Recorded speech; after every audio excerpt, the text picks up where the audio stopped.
यदि आप चाहते हैं कि ये जन्म आपका अंतिम हो, यदि आप चाहते हैं ये जन्म आपका अंतिम हो, हमारी बात मान लो, दो बातें पकड़ लो।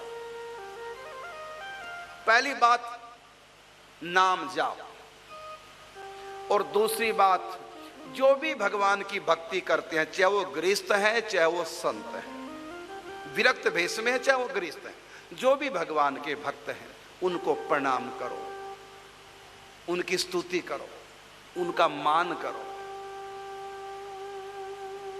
विशेष रूप से उनकी सेवा पूजा करो। आपके घर में कोई भी अतिथि आए तो अतिथि देवो भव, भगवान की तरह उनकी पूजा करो। लेकिन जब कोई भक्त आए, वैष्णव आए, गले में कंठी माथे तिलक नियमधारी आए, तो विशेष अलर्ट हो जाओ। उनको भगवान के समान नहीं माना, उनको भगवान से भी अधिक मानना है। यदि मेरा प्रेम प्राप्त करना चाहो तो भगवान कहते हैं तो दो साधना अपना लो, एक तो नाम का जाप, और दूसरा जितने भी वैष्णव हैं, जो भी परमात्मा का भजन करने वाले हैं, उनका विशेष मान सम्मान करो, प्रणाम करो, बड़े आदर के साथ जल पिलाओ, घर में आ जाए तो कमी नहीं देखा करते। गुलाब में भी कमी है, कांटे लगे हैं, लेकिन फिर भी हम गुलाब का मान करते हैं, अपने जेब हृदय पे गुलाब लगाते हैं, गुलाब का गुलदस्ता बनाते हैं, गुलाब को आंगन में सजाते हैं, गुलाब तोड़कर ठाकुर जी पे, संतों पे चढ़ाते हैं। गुलाब में कितनी सुगंध है, कितना कोमल है, फूलों का राजा कहा गया है। यदि हम कमी देखें तो गुलाब तो कपड़े फाड़ देता है, हाथों में चुभता है, कांटे लगे हैं, हथियार रखता है, तो कमी भी कितनी है। लेकिन कमी नहीं देखना है। गंगा जी में भी कमी दिख जाएगी, गंदगी बह के जा रही है। गंगा जी में कोई डूब के मर जाए तो गंगा जी को हम हत्यारी नहीं कहते। गंगा जी में कोई डूब के मर जाए तब भी हम गंगा जी को हत्यारी नहीं कहते। गंगा जी के किनारों पे कीचड़ है तब भी वो पवित्र माना गया है। गंगा जी के जल में झाग आ गई तब भी हम गंगा जी को उसमें कमी नहीं देखते। गंगा जी में मल बह रहा है तब भी हम गंगा जी को प्रणाम करते हैं। इसी प्रकार यदि भक्तों में कोई कमी दिख जाए तो नहीं देखना चाहिए।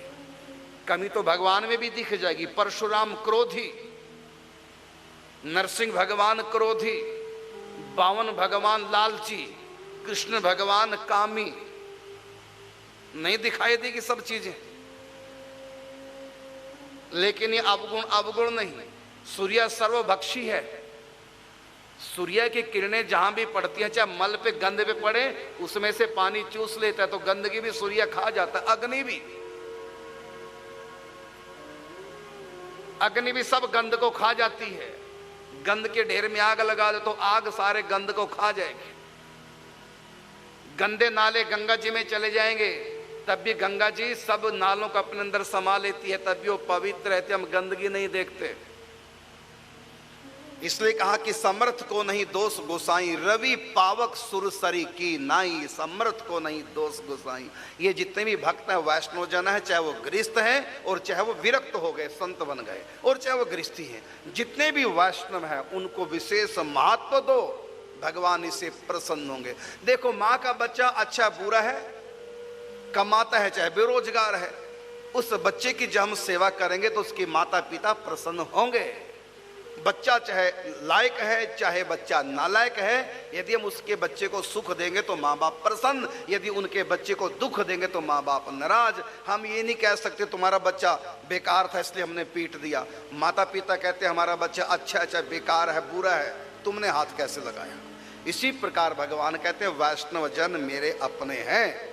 इन्होंने वैष्णवी दीक्षा ली, मेरे नाम से तिलकंठी धारण कर लिया, गुरु जी से इन्होंने शरणागति दीक्षा शरणागति मंत्र लिया है, गुरु ने संत ने इनको शरणागत करा दिया है मेरे चरणों में। अब ये भले बुरे जैसे भी हैं मेरे हैं। जैसे पतिव्रता नारी कहती है भला या बुरा जैसा भी है मेरा पति मेरा देवता है, ऐसी भगवान कहते हैं भले हैं चाहे बुरे हैं, जो वैष्णव है वो मेरे अपने हैं। इतना भगवान प्रेम करते हैं।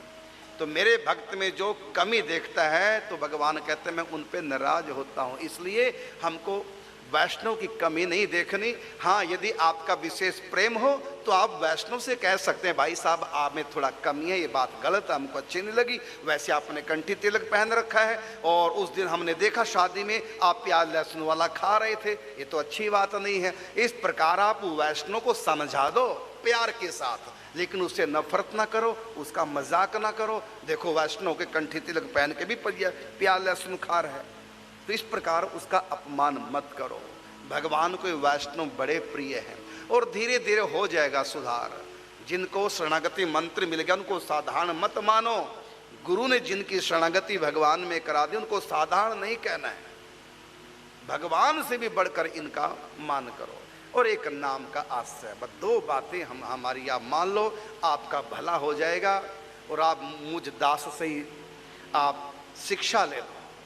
हमारे जीवन में दो ही तो आधार है, नाम जाप करते हैं और कराते हैं, संत सेवा करते हैं और कराते हैं।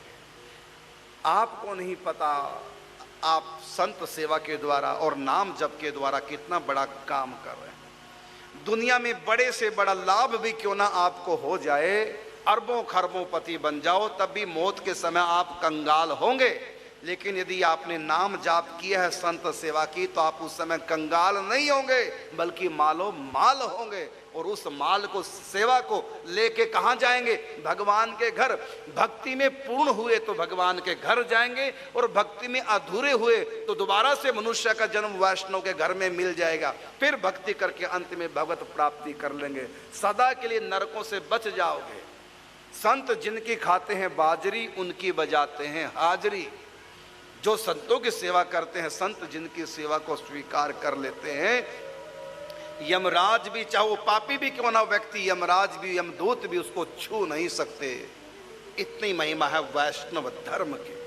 ठीक है, कमी है तो गीता में भगवान ने कहा, अपि चेत सुदूराचारो भजते माम अनन्य भाग साधुरेव स मंतव्य सम्यक विवसितो हि सा क्षिप्रम भवति धर्मात्मा शाश्वत शांति निगच्छति कौन्तेय प्रतिजानी नामे भक्ता प्रणश्यति। मेरा भक्त कितना भी बड़ा पापी क्यों ना हो, यदि वो मेरी भक्ति कर रहा है तो क्षिप्रम भवति धर्मात्मा, वो बहुत जल्दी मैं उसको धर्मात्मा बना दूंगा। मैं संतों का संग दे करके सत्संग सुना करके अंत में उसको धर्मात्मा बना दूंगा। अपि चेत सुदूराचारो, चाहे वो कितना बड़ा दूराचारी क्यों ना हो, यदि वो मेरे भजन में लग गया, संत ने शरणागति करा दी ठाकुर जी की, करो भक्ति, तिलकंठी दे दिया, भगवान का दासत्व प्रदान किया संत ने, तो कहा कि क्षिप्रम भवति धर्मात्मा, बहुत जल्दी धर्मात्मा। क्षिप्रम का मतलब जल्दी। तो हो सकता है शरणागति लेने के बाद भी कोई गलती कर रहा है भक्त, भगवान कहते तुम उंगली नहीं उठाओगे मेरे भगत की तरफ, उसकी शरणागति ऐसे नहीं हो गई, मैं उसके ऊपर रिझा हूं, तब ही मैंने उसकी शरणागति स्वीकार की है, तभी वो गुरु की शरण में पहुंचा। दीक्षा लेकर के गुरु ने मेरी शरण में कराया शरणागति मंत्र दे करके, ऐसे नहीं हो गया, मेरी कृपा है। ठीक है, उसमें कमियां हैं।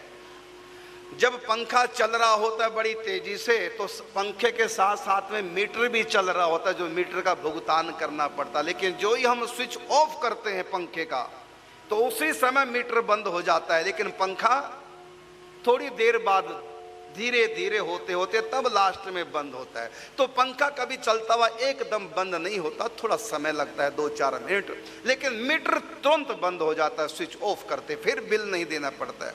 तो स्विच ऑफ के बाद यदि पंखा घूम रहा है तो उसका बिल देना नहीं पड़ेगा, मीटर नहीं घूमेगा। इसी प्रकार शरणागति दीक्षा लेने के बाद यदि उससे कोई पाप बन गए तो भगवान कहते हैं मीटर चलेगा नहीं, मन लिखे नहीं जाएंगे।